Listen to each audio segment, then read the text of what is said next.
Nova Guest List Podcast with Kieran McGuinness. The very best in indie, alternative and homegrown music from the seriously addictive Radio Nova. Yeah, that's Skinner on Radio Nova from the brand new album New Wave Vaudeville. And if you don't know Skinner's a man named Aaron Corcoran, and he does this brilliant sort of like, he calls it kind of slouch rock, but it's definitely very kind of new wave. It's a bit 80s. There's a kind of a New York feel off it. Definitely a kind of a Pixies alternative vibe as well. It's a great album, just out there on Friday, and we're absolutely delighted to have Aaron, otherwise known as Skinner, on the line. How's it going, Aaron? I'm good, Kieran. Thanks very much for having me. Oh no, it's a pleasure to have you. Like, we've been following the tunes for the last couple of years, and it's such a pleasure to have an album in front of us. So how does it feel to have the album out? Yeah, it feels great. I mean, I think for any artist, it's ultimately the final goal is just to release a complete body of work. So yeah, I'm delighted to just have it out there now, and relieved that I can finally start writing the second one. So look, at the album is great. It kind of reveals its influences, I think, a lot, but in a way that a music fan kind of would. Like, I hear a lot of Pixies and girl band in there. I hear it's very rhythmic, kind of Talking Heads kind of vibes, but it's also very live, and there's a huge amount of kind of Irish, slang and stuff like that in there. Like, how much of the album was like intentional, like you sat down and designed it, and how much it was just like, here's the best songs I have? Most of it was kind of written. I'd have like a funny phrase, or I'd hear something when I'm walking around, and I'd try and like write a song based around that. And yeah, a lot of the songs were written particularly for that record, and a couple of them I had from a couple of years ago, and I just decided to kind of finish them off or rework them. So yeah, most of it was definitely like intentional to fit a certain criteria, I suppose. Yeah, and but like, did you sit down and say, I want it to sound, like these influences, or was it sort of like the song will decide how it sounds kind of thing? I think for me, like, I like to incorporate like as many musical influences that I'm inspired by into my own music. So like, I'm not afraid to kind of have them blatantly there. And the music that inspires me is the kind of music that I like to create. So yeah, there was a definite urge to throw my influences directly in people's faces and kind of expose them to some of this music that they mightn't be familiar with, or they mightn't have heard before, and kind of give it a new voice and a new audience. Yeah. Well, it's cool because, like, in a kind of a nerdy way, I was like, oh, that sounds like this, and that's obviously influenced by that, and that's got a bit of this. So like, I thought it was great. Someone maybe who can just enjoy the album on face value as well. It works for that. It's very live sounding. There's a lot of energy in the recordings. That was obviously something that you kind of wanted to capture. Yeah, it was our first time. Like, I had mainly done all the recording myself, like in bedrooms or anywhere that I could kind of lay down a few microphones. So we went to like a professional studio called The Meadow. It's run by my friend Rian Trench out in Wicklow. I know. And we tracked all the album up there. Yeah, we only did like maximum like 2 takes for each song to kind of keep that live feeling to it. And I like to leave in like the mistakes and that kind of thing. I think it's a more honest representation of the artist who's, you can hear their mistakes kind of in their records. It's kind of fun. Yeah, no, absolutely. But that's the thing that's interesting about this album. I think it doesn't sound like a debut. It sounds confident and it sounds experienced. And I can hear, that you have opinions about the way things sound. So I've had, I'd say, an album's worth of releases up to now. Why did you decide, like, this is it, I'm ready now?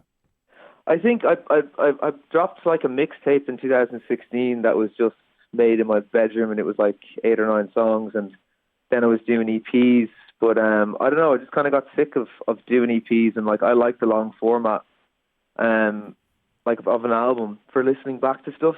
So it was important for me to kind of just branch out and just stop doing EPs. And I think a lot of artists get stuck in that kind of track, and people tell them, just keep releasing EPs, build up momentum. But I mean, if I was telling like a young artist, I'd just be like, just go ahead and just do an album. Like, it's more enjoyable for everyone who's listening, and people are becoming bigger fans of the album format. Like, EPs aren't really listened to that much, I don't think, as much as they were anyway. So yeah, I think it's important to kind of put your best foot forward and give people like a body of work straight out the bat and see what they make of it. Yeah. This sounds like there is a kind of a perspective in this album, which I think is a really now perspective, which is, lyrically, it's occasionally very disconnected. like, you know, passive, observational, and then sometimes it's like very raw and direct. And I think, is that something you've noticed in your own writing? Yeah, it's I think for this album, like it was definitely much more of my own observations and kind of what I see the world, how I see the world around me, how I feel. And like, to me, like, the most inspiring things in life are often like the things that we just do every day, the most mundane things. I find them kind of interesting, and I think that they're much more fun to poke fun at and talk about than bigger, huge topics. And a lot of people kind of relate to that, because what I'm talking about a lot of the time in the record is not unique to just my experience. Like, a lot of other people experience these things, and to hear them echoed back can sometimes be, you know, pleasurable for a listener, because they're like, you know, it's not like a us versus them. Like, I want people to feel like the things that I'm talking about can reflect in their own lives as well. That's the dream, isn't it? Yeah. So the album's named after a variety show in New York in the late 70s, early 80s, New Wave Vaudeville. And I suppose a big part of that, the personality of that, would have been a melting pot of tons of different styles and attitudes and, you know, ways of performing. I'm assuming that's kind of what you're hoping to put across with the album as well. Yeah, completely. You know, I listen to like so many different types of music, and I find a lot of the time people kind of pigeonhole themselves too quickly. Whereas for me, like, I try to put in as many different like musical styles and influences and instruments as I possibly could into the record, because like in the Western world, we never listen to like Latin disco or Afrobeat or a lot of this percussive music, and I just thought it was fun to incorporate that in, to kind of expose people to it in, you know, this side of the world, and put a modern twist on it. Yeah, well, that's one thing I noticed, is there's a lot of percussion in it. And I think that there was that explosion of that kind of style and sound in the late 70s, early 80s. And I do hear that in this. Like, there is a lot of rhythmic stuff going on, which is cool, you know, and the way the bass is played and the way it, you know, plays off the drums. So it's really enjoyable to listen to. It's great fun. Look at New Wave Vaudeville by Skinner. We're chatting to Aaron Corcoran from Skinner, and is Skinner on the line now. So the album is out now, and the big launch gig in Dublin is February 7th in Whelan's. It's just a really exciting live kind of sound off it. What is that? What is it going to be like actually live? Very chaotic, very fun, like a lot of energy. Like, all the musicians that we play with on stage, you know, everyone tries to improvise and try something different every single night. And I think that's really important for like an audience, that they see that you're not just reading off a sheet, that you're going out and you're trying to give them an experience where they walk away and they're like, I can't get that anywhere else except here. So that's how I would describe the show, is if you come to it, is you'll definitely walk away going either loving it or hating it. But as long as you feel something when you walk away, I mean, I think I feel like I've won. Yeah, no, look, I mean, I love that you have this kind of theory of the game already. Like, it's brilliant, you know. Well, look, we've been playing your stuff for the last couple of years, you know, from The Slump, and one of my favourite songs of yours, which is called Commander Trainwreck. And you probably don't realise, but you've made a terrible error in leaving Commander Trainwreck off the album. And what is that, just because you just have so many amazing songs, or it didn't fit the vibe of the album? I think, we just kind of wanted to put out something totally fresh, totally new, kind of just change up the sound like a little bit more. And, you know, for the next stuff that we're going to put out, it's going to be the same thing. It's going to be different again. And I think it's important to constantly keep changing and moving in your dedicated art form.